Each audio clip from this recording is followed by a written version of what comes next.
All right, Steve, let's head to the Colonial in college basketball. We really haven't had an opportunity to talk too much about them this year. Obviously, at the top, we have seen the College of Charleston do Charleston. great things. We see Mhm. them be ranked, but this division has a lot of great teams as well in them. And this one, I know that we didn't really see the shining moments that we thought we were going to see out of these teams, but we did get a good one. Towson and Hofstra, 68-47 final, heading to Towson. We thought it might end the other way when we were previewing getting ready for this game. Hofstra before this game was 5-1 of the conference. They were sitting at a nice 12-7 record. Towson was also sitting with that 7 losses, 11-7, with a 3-2 record in the conference. Towson gets the win here, and now we are kind of seeing. Now it could be turning into more of Charleston kind of taking off in this conference by themselves. We thought there might be an opportunity for a battle for maybe the top or especially a 2 seed, but it looks like it's just going to be the battle for the 2 seed in this conference now. But let's talk about this game. Hofstra and Towson, some disappointing moments. However, still a good game through and through. Yeah, and the thing about Towson, year in, year out, they play a tough non-conference schedule. I mean, they're one of those schools that throughout the Middle Atlantic, maybe down into the Southeast. I mean, Towson travels, in schools, smaller schools need to do that to be kind of, I hate to say sacrificial lambs, because especially in college basketball, any given night, a team could win. But so when you look at their overall record, it's kind of like, well, that doesn't really do much for me. But I came into this like you thinking, wow, Hofstra they're on a 4-game winning streak. They're nipping at the heels of College of Charleston. We had just covered a College of Charleston game not too long ago, and we were talking about how impressed we were, during the Charleston Classic and how that they've done so far. So I'm all wound up, and then Hofstra jumps out to an 11-1 lead, and I'm even more excited because again, I'm I live in Pittsburgh, but I mean I'm a Jersey boy. So any of the schools in the New York, New Jersey, Connecticut metropolitan area, the Philly, the Big Five in Philly, that's my those are my hometown teams, if you will. So I was really excited about Hofstra, and then the Hofstra pride got wounded by the Towson Tigers. I mean, they just beat them down. There was a 17-0 run at one point. Hofstra, I think Towson might have been kind of playing with them, maybe. How tigers are always playing with balls in their cages and swatting things around or whatever. That's basically what it seemed like because Hofstra got within 8, I think, once or twice. But really, I mean, Towson was up by 23 at one point in the second half. This was very one-sided, and it kind of give you an idea of just how bad it was. Hofstra, who lives and dies by the three-pointer, shot 14.8% from three-point land. That's the dagger right there. I, I I mean, that's oof. yeah, their leading scorer, Aaron Estrada, was 0 for 10. 0 for 10. But you know what? He didn't have any other choice because he really was the only guy even kind of making point. I mean, he scored 10. He was a leading scorer. So again, it gives you another idea of, why Hofstra struggled so much in this one. But let's not just say, oh, it's bad shooting. It was a bad night by Hofstra. Towson has proved that they learn from the experiences of their tough non-conference schedule. And maybe now we need to. I think you're right. We need to look at them. Are we now looking at the teams now battling it out in the Colonial for that number 2 seed? They out rebounded Hofstra, which is not a shock. I mean that didn't surprise me. I mean they play some teams like really Power 5 schools tough inside in the paint. They shot 45%, above 45%. They just played a really nice game. You know who I really liked is that their guard Nicholas Timberlake. He got that 17-0 run started, but really he was the metronome for Towson. And I remember I want to say I saw them play, or at least parts of the game when they played Maryland. I want to say early. If it wasn't Maryland, it was another school, in that area. And he was the same thing. He was just steady. He didn't get flustered. He hit the big shots, when he needed to. He helps distribute the ball well. I mean, he really impressed me an awful lot. And then the thing that jumped out at me is that Nigel Russell, he's a guard. He had 12 rebounds.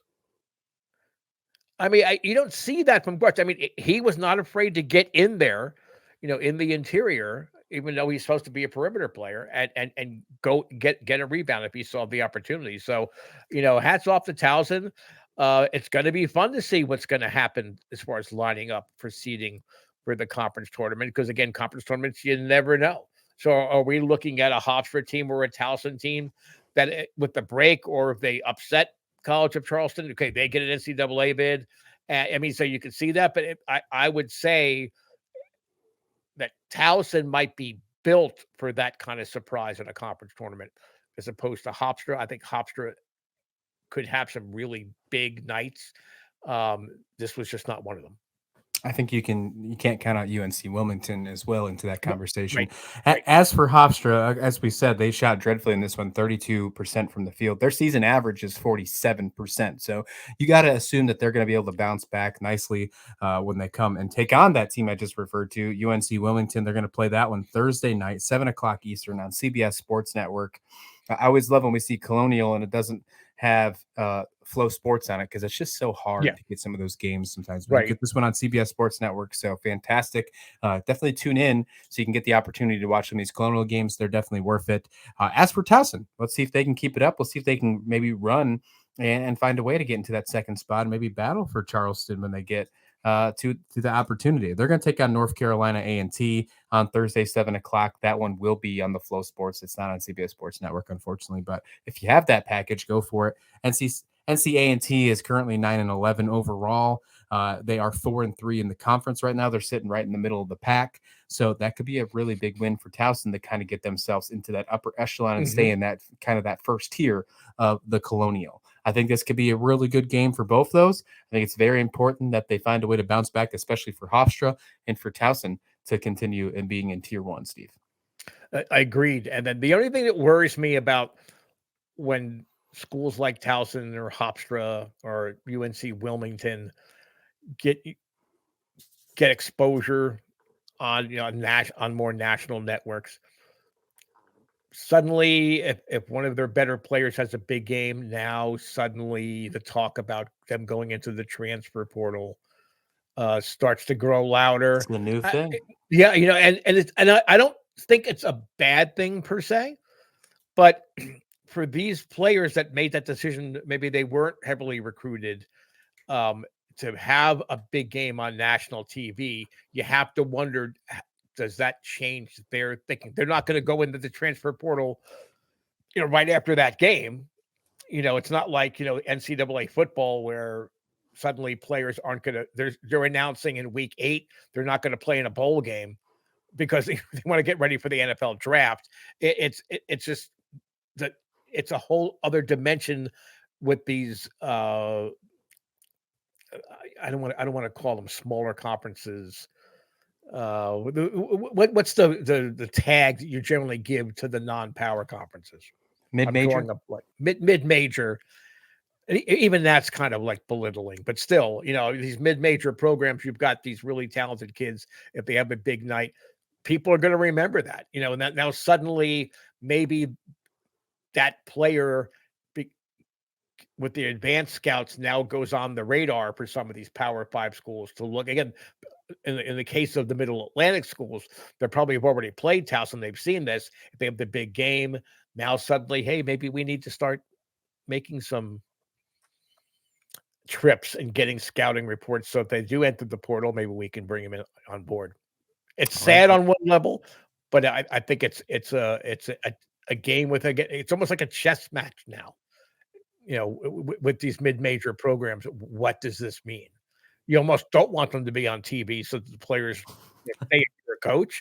But as a fan, I think it makes it that more interesting. So when they do go in the portal and suddenly they're showing up at Alabama or Duke or wherever they're going to show up, now suddenly, oh yeah, I remember that. I remember that game in January when they played UNC Wilmington or North Carolina A&T, and this guy went wild. I can't wait to see him playing in the SEC or the ACC or whatever the conference. Yeah, I mean, it gives them more exposure. Obviously, the most of the players plan is to try and get to play basketball at the next level. And that's just the next step. Unfortunately, with this new transfer window, you got to really think that that's something to keep into play. Let us know your thoughts in the comment description below. What do you think about this game? If you haven't watched it, check out the highlights, head over to YouTube, check it out. It's definitely worth your while. Check out some Colonial games too, because it's not just worth watching Power Five basketball. You got to get the full experience if you really want to get to that college basketball fandom. And we have you covered here at Slasher U.